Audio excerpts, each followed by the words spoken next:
Salut Aurel. Salut Jérém, salut à tous. Salut. Tu vas bien? Ça va et toi? Ouais, nickel. Qu'est-ce que tu portes? Petite Alpiner extrême. Et toi?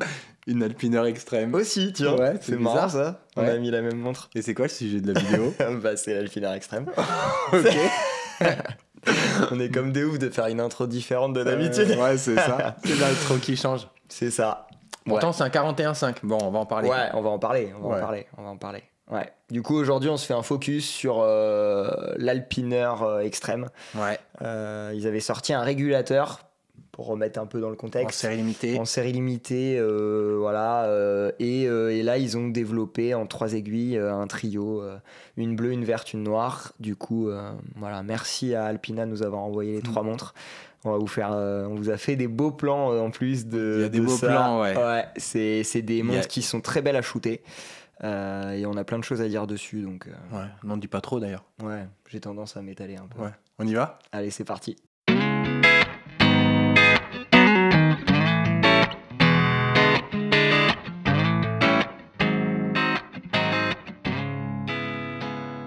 Bon, avant tout, on va parler d'Alpina un petit peu, pour ceux qui connaissent pas la marque. Pour ceux qui connaissent aussi. Hein. Pour ceux qui connaissent aussi. Toi, Alpina, c'est quoi pour toi Pour moi, Alpina, c'est, je la définis vachement comme une marque sous-cotée, Ouais, tu vois, ou sous-connue par rapport à leur histoire.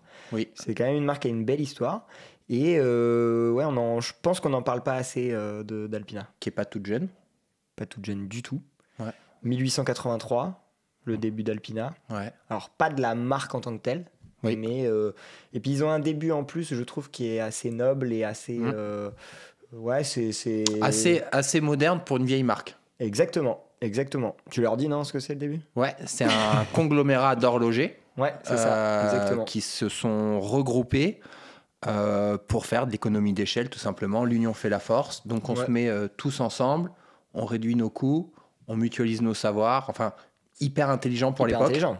D'avoir des notions mutualistes comme ça, des valeurs mutualistes, d'entraide, d'union en 1883. Ouais, avant-gardiste un peu. C'est ça. En découle la marque en 1901 Alpina, comme on Ouais. la connaît aujourd'hui. Parce qu'au début, en fait, c'était des horlogers, donc qui Oui. réparaient des montres, qui montaient des montres pour d'autres marques. Et très vite, ils se sont dit, on va faire nos propres montres, en fait. Nos propres calibres et nos propres montres. Ouais. Ouais. Et du coup, c'est 1901 le dépôt du nom vraiment Alpina en tant que marque de montre. Et 1900, ils font même l'exposition universelle, ce qui est De assez Paris. drôle. Ouais. Ouais. Donc, ouais. Donc ils avaient vraiment cette volonté de rayonner À plus l'international, loin que d'en haut de leur montagne, quoi. Ouais, c'est ça. D'où le logo. D'où le logo d'ailleurs. Ouais, le triangle d'Alpina, c'est ça. Ouais. Ils ont vu sur le mont le plus haut de Suisse. Ok. On vous mettra en commentaire quel est ce mont, parce que là, Je me suis lancé dans quelque chose que je de n'ai ouf. pas du tout. Et je sais, je te vois quand tu te lances dans un truc et que tu me regardes en mode faut que tu me back. Voilà. Donc, en tout cas, c'est une montagne et c'est le Voilà. logo. Voilà. C'est une montagne, d'où le triangle sur le logo. Et Alpina, après, bah voilà, ils ont développé plein de choses. Il y a eu l'Alpiner Fort avec Ouais. L'anti-choc, l'antimagnétisme. ce qui a- l'étanchéité, l'acier, c'était les 4 points. Exactement. Ils faisaient vraiment des tool watch. Hein, Ils ont quand même une histoire sur des montres outils air, terre, mer très forte, très forte. prononcée. C'est Et, montres ouais. d'extérieur. Et quoi. montagne aussi. Et beaucoup, montagne. par rapport à leur situation géographique. Quoi. Ouais. C'est Après, pas- ils ont fait une 6 Strong aussi, moi que j'adore. Ah, qui est la compressor. la compresseur. Ouais. Ah, c'est une super montre. Et puis, ils étaient au début du compressor. Hein. Elle est sortie en 69.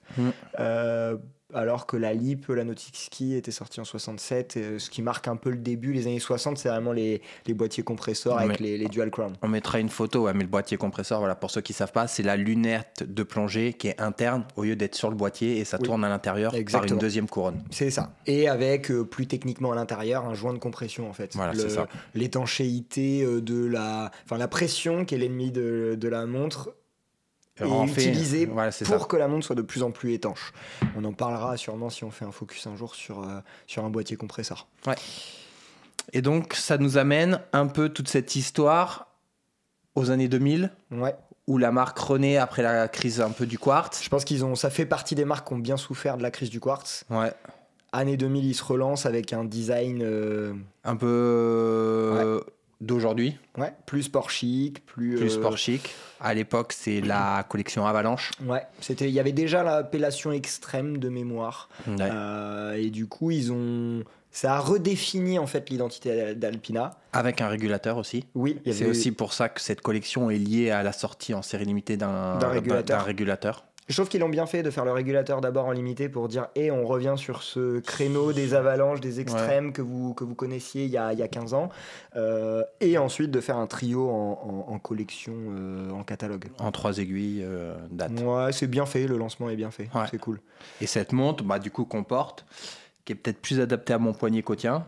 Oui. C'est un noir classique, un bleu marine très foncé et un vert aussi très foncé. Ouais. Donc des couleurs qui sont assez faciles à porter parce que pas trop voyantes. Bien sûr. Mais quand même marquées de 3 façons différentes. Quoi.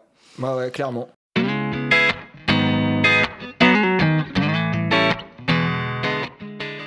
Toi, il y a une couleur que tu préfères ? T'as mis la noire là.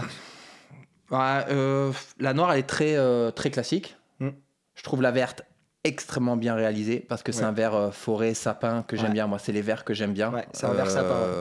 C'est dans la thématique de Noël. Mais en vrai, il y en a je trouve aucune faute de goût parce que même la bleue, je suis pas un grand fan des montres bleues malgré que j'en cherche une depuis longtemps. C'est un très beau bleu. Tu vois, c'est pas les. J'ai plus de mal sur certains bleus soleillés où ça devient trop bleu. Là, c'est quelque chose de mat, très joli. La taille, donc j'ai dit pas trop approprié à ton poignet, c'est un 41 et en plus sur une forme coussin, donc c'est quand même une montre. Vous verrez dans les vues poignet, macro, oui, c'est. On verra ce qu'ils feront plus tard. Moi, j'aurais fait 2 tailles. Oui, une 39. Ouais, j'aurais fait un 38 ou 39 et un 41. Ouais. Parce que pour le coup, faut quand même le poignet qui va. Alors après, ça va bien avec le design. Donc, ça va bien avec le. C'est pas, il y a pas crié au scandale quand tu la portes. Non. Mais oui. Mais sur ton poignet, je la vois sur ton poignet. Là, oui, c'est sur ton poignet, c'est nickel en vrai. Ouais, c'est nickel. Et donc après, c'est un design contemporain, hein. C'est dans la lignée de ce qui se fait en ce moment, de ce qui est à la mode. Oui, c'est un design contemporain parce qu'il est revenu à la mode là, mais en fait c'est un design des années 70. Hein. Oui, c'est Genta. C'est du Genta à fond. Ah oui, c'est du sport chic à la Genta. Alors bon, il y en a qui vont dire pourquoi tout le monde se met à faire ça, il commence à y en avoir beaucoup. Ouais, c'est la mode. Ouais, et puis je trouve qu'en fait ils l'ont fait à leur sauce quand même. Oui. Et dans ce créneau de prix là, qu'est-ce que tu mets en face à part la Econ de Maurice Lacroix ? Ouais, mais du coup, je suis d'accord. Et c'est une montre que j'aime bien, la Econ. Hein, c'est pareil, c'est une belle montre, elle prend de beaux reflets et tout ça. Mais je trouve qu'effectivement, tu as raison, ils l'ont fait à la façon Alpina. Ouais. Et le fond qui peut faire un petit peu clou de Paris, en fait, c'est les triangles du logo. C'est les triangles du logo. Les vis, c'est des triangles aussi, et elles sont bien amenées. Voilà. Ouais. Le boîtier, ils l'ont un peu musclé et fait un peu plus carré que coussin. Et le bracelet incrusté, il n'est pas incrusté comme. Enfin, il y a leur patte, il y a la patte Alpina. Je suis d'accord avec toi. Dans la forme du boîtier, tu as raison, c'est très propre à Alpina quand même. Le fait d'avoir mis des facettes, tout ça, on est justement dans le thème des avalanches des années 2000. Là, il y a une Seastrong aussi qui ressemble un peu à ça, de plongée avec la lunette Bordeaux, tout ça. On est sur ce genre de boîtier. Ouais, qui partage ce même boîtier. Donc, je trouve que c'est bien réalisé. Sur ça, mouvement dedans, c'est du Sellita SW, enfin c'est un mouvement Alpina. Le AL525, c'est une base Sellita SW200. Voilà. Mais bon, avec la masse Alpina noire, c'est joli ça comme détail. Un petit peu décentré. Ouais. Il faudra le mettre en vidéo. Ouais, on le montrera. C'est un peu décentré. Après c'est du classique quoi, c'est des tanches de 100 mètres, c'est ce qu'on attend d'une montre sport chic quoi. Et c'est une vraie sport chic, ils n'ont pas oublié le terme sport, il y en a qui l'oublient parfois. Il y a beaucoup de design sport chic qui naissent et en fait les montres elles sont étanches 3 ou 5 bars, couronne non vissée.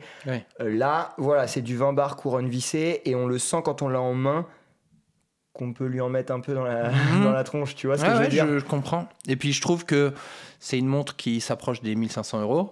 Oui. Il y a des petits points de finition sur la montre qui font qu'on est dans ces gammes de prix-là. Je suis tout à fait d'accord avec toi. On a la boucle déployante qui n'est pas une boucle déployante standard. Ouais, il y a un travail. Elle a une belle forme. C'est quelque chose qu'ils ont développé eux. On retrouve encore les vis Les deux triangles. Avec les deux triangles, le Alpina gravé. On a un bracelet de silicone, mais on a cette boucle déployante qui est hyper agréable et hyper pratique. T'as vu, quand tu le mets, je suis d'accord avec toi. On a la petite touche de rappel de caoutchouc sur la couronne pour la dévisser et la visser plus facilement. Et ça rajoute un petit côté sport chic. Ça rajoute du sport, ouais. On a la trotteuse que je trouve très belle avec ce triangle Alpina rouge. Ouais, et ça, c'est une note commune aux 3 couleurs. Oui. Que ce soit la noire, la bleue, la verte, l'embase de l'aiguille des secondes est un triangle rouge. Et le poli brossé est quand même très bien réalisé. Brossage vertical sur la lunette qui est magnifique. Ouais, ça, on va arriver à vous le montrer en macro. Les cornes aussi avec le polissage vertical. Puis les cornes très courtes. Attention, c'est un 41, mais ils ont eu l'intelligence de faire des cornes très très courtes. Oui. Ce qui fait que, tu vois, même moi qui normalement pourrais pas, je peux quand même la porter. Je la trouve un peu grosse pour mon poignet. Mais elle dépasse pas. Et oui, il y a des gens qui peuvent se dire, là je vais rentrer vraiment dans le vif du sujet de ce que moi je peux me dire sur une montre. Il y a des gens qui vont se dire, c'est un Sellita SW200 à 1500 €. Ou tu vois ce que je veux dire, tu peux te dire, est-ce que je vais en avoir pour mon argent? Le rapport prix-mouvement peut, dans certains cas, être un poil déséquilibré. Oui. Bah là, je trouve que sur cette collection-là, tu retrouves ton argent dans le design, dans la finition. En vrai, ce boîtier-là, toi, tu fais une marque de montre, tu demandes un boîtier comme ça à quelqu'un. Non, tu l'as pas. Tu l'as pas, hein. Non. Attention. Hein. Oui. Là, vous allez voir le nombre de couches qu'il y a entre la lunette. Enfin, il y a 1, 2, 3, 4 étages avec cette partie-là qui ressort. Enfin... À part Tissot et Sapieris qui arrivent à être hyper compétitifs, mais c'est une marque de groupe. Il y a de l'économie d'échelle, on parle de Tissot, on parle du Swatch Group qui est... Oui, et puis on a eu les deux dans les mains. On n'est pas... Oui, pas non, en non. même temps, on a eu les deux dans les mains, pas en même temps, c'est pas le même produit. C'est le genre de critique qu'on va voir soit en commentaire, ou soit que les gens vont nous dire, hey, il y a la PRX et tout. Oui. C'est un autre produit. C'est un produit beaucoup plus grand public. Là, on parle d'une maison qui est certes dans le groupe Frédéric Constant, mais qui se rapproche plus d'une maison indépendante, qui a d'autres coûts. Sur ce marché-là de la montre Swiss-made, avec une indépendance horlogère, enfin tout ça, c'est pas pareil, tu vois. Ah mais clairement. Et puis, même en oubliant tout ça, le produit en lui-même, pour moi la PRX est une bonne montre à son prix. Celle-ci est une bonne montre à son prix, prix aussi. Et je trouve que tu gagnes en finition. Il faut admettre et concevoir qu'il y a deux bonnes montres, même à 1500 €, sans dire qu'il y en a une moins chère à 600. Voilà. Bien sûr. C'est ce qu'on a du mal des fois à faire passer comme message. Oui, c'est que est-ce qu'elle est bien ou pas par rapport à son prix. Oui. Et là, moi, quand je les ai dans les mains, je me dis, bah oui, le mec qui achète ça, il a pas paumé 1500 €, quoi. Tu vois ce que je veux dire? Clairement pas. Non, je l'ai conseillé à quelqu'un qui a de très belles montres, avec une couronne sur le logo. Ouais. Et qui en est extrêmement content d'avoir ça pour tous les jours sans avoir... Et il est consommateur de montres plus haut de gamme. Oui. Il en est ultra content. Et c'est bien ce que tu dis là. En fait, je pense que c'est une montre qui peut être un peu un Graal pour quelqu'un qui va avoir une collection de montres moins chères habituellement et qui veut se faire un gros kiff. Et le sport chic, c'est un design qui lui plaît beaucoup. Bah, il va sentir la différence de finition entre ces montres à 500 € et celle-ci. Oui. Et en même temps, elle va aussi aller chercher le gars qui a des belles pièces, comme tu dis, et qui a envie d'une montre de tous les jours où il faut qu'il y ait un peu de sport, un peu de chic pour que ça passe partout, des bonnes specs et surtout un super niveau de finition. Mais c'est une tendance. Hein. C'est une tendance. C'est une tendance. Il y a vraiment, moi le premier, j'ai bazardé beaucoup de pièces chères pour en garder qu'une et en acheter. Tu les as bazardées, quoi. Ah, je les ai bazardées. Je t'imagine les jeter. Je pouvais plus les voir. Non, mais il y a un moment où je pense qu'on est tous pareils et on se dit on va en garder une belle et une ou deux et on va quand même redescendre un petit peu et en consommant. On va tous redescendre. Tu veux pas que je sois sérieux? Tu ne veux pas. Non, mais tout en conservant des montres qui ont un prix qui peut être élevé pour certains, mais qui ne l'est pas par rapport à ce que tu vois dans d'autres marques. Bien sûr. Tu gardes. Il n'y a rien à crier au scandale d'avoir un mouvement Sellita au poignet. Bien sûr, et puis on l'a déjà dit, le autour des 1000 €, il est trop cool. Tu as le bon entre-deux de je vais chercher de la qualité sans pour autant acheter des montres à plus de 5000 € parce qu'on ne peut pas tous les jours faire ça. Tu ne peux pas faire tous les jours ça. Et ça, c'est vraiment 3 bonnes montres. Ouais. 3 bonnes montres. Bien fini. Il peut pas, si le design vous plaît, vous pouvez pas être déçu du produit quand vous l'avez dans les mains. Il faut aller l'essayer ou la voir parce qu'elle a vraiment J'ai une petite info à donner en plus. J'allais y venir. Ah, t'allais y venir, vas-y, je te laisse. Enfin, si c'est ça. Hein. Moi, je pense. Moi, j'allais dire que le point noir de cette montre, c'est qu'aujourd'hui, il n'y a pas d'acier. Bah, c'est ce que j'allais dire, mais j'ai demandé à Alpina et il y a un acier qui est en cours. Voilà. Donc voilà, s'il y en a que ça fait... J'espère qu'il va être dans la lignée de la montre.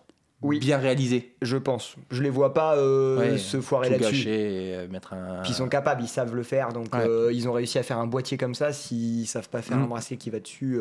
Et ouais, je pense que c'est bien de le dire aux gens parce que moi, le premier, j'achète une montre à 1500 €. S'il n'y a pas d'acier et que la marque l'a pas encore annoncé, je sais pas si j'y vais. Ça peut faire peur. Parce qu'en plus, c'est un ancrage spécial, tu peux pas mettre autre chose. C'est-à-dire que tu es marié avec un caoutchouc, t'as pas tous les jours envie de mettre un rubber. Tu vois. Donc, ceux à qui ça peut faire peur, ou en tout cas qui se posaient la question, c'est dans les tuyaux.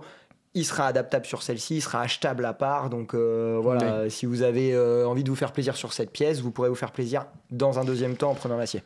C'est des pièces qui sont belles aussi sur silicone, mais je comprends. Oui. Mais c'est vrai qu'elle est belle comme ça. T'as envie de la porter un peu comme ça. Moi, je la trouve très agréable comme ça. Par contre, je me dis, oui, celui qui veut pas... Parce que le caoutchouc, c'est bien, mais pas tout le temps. Ouais, non, c'est sûr. Et même par rapport aux couleurs aussi. Là, t'as un truc tout vert. Des fois, tu peux avoir envie d'avoir juste le cadran vert, quoi. Ouais. Ah non, mais c'est sûr. Après, tout le reste, c'est du grand classique. C'est Date, c'est Saphir, c'est BGW9. Voilà, c'est les standards du marché, quoi. Sur tout le reste. Ouais, exactement, sur ce créneau de prix-là. Ni plus ni moins.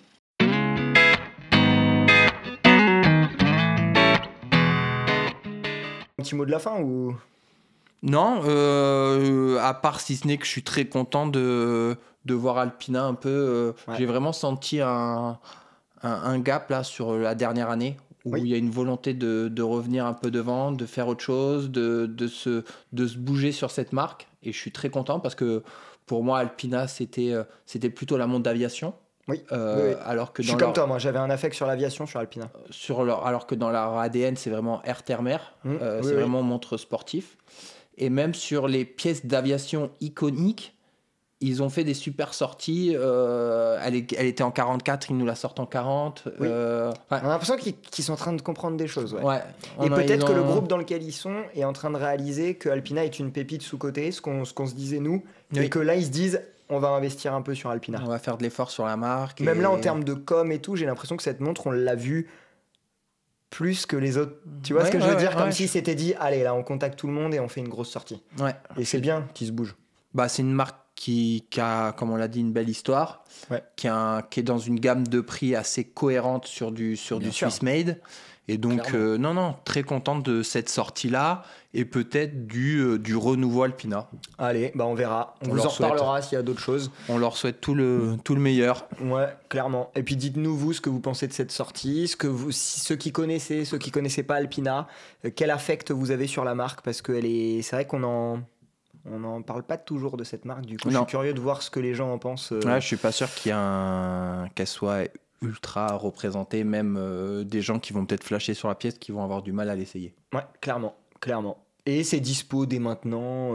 C'est dispo, c'est en cours de livraison, tout ça. Donc, il va y en avoir dans les AD Alpina, soit dès maintenant, soit prochainement. Et puis, on vous mettra, pareil, le petit lien en dessous dans la description pour que vous puissiez aller choper des infos sur la montre en plus. On va peut-être mettre aussi un article sur l'histoire d'Alpina. Qui a été fait par Passion Horlogère, qui est sorti il n'y a pas longtemps, la fin novembre. Et je trouvais ça bien que Passion Horlogère essaie de retranscrire l'histoire d'Alpina parce que personne ne l'avait fait encore dans les blogs, vu que les infos ne sont pas forcément hyper accessibles. Donc c'est bien aussi d'aller lire. Des fois, ça... Quand on a une histoire qui nous charme un peu, ça nous lie encore plus au produit. Et puis nous, on s'en est servi pour avoir les infos. En vrai, il nous a aidés. Donc merci à Thierry Gasquez et puis à Passion Horlogère. On vous met le petit lien en description. Merci. Merci. À la prochaine. À la prochaine. Ouais. Bye. Ciao.